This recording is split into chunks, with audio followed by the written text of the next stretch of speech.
So oystercatchers breed in different habitats. So in the south, we have mostly birds that breed inland.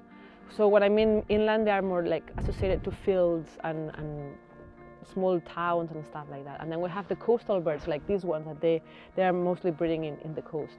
One of the peculiar things of being a shorebird or waders is that they feed their chicks. So it's very nice to see provisioning rates, how the adults bring the food to the chicks. And also one of the things of these birds is the bill. So the bill grows constantly and is shaped in relation to what they feed on. So if they feed on mussels and oysters or shellfish, they have like white, thick bill, while if they feed on the fields and mostly on worms, they're like pointy bills. So that's, I think, quite peculiar from this species.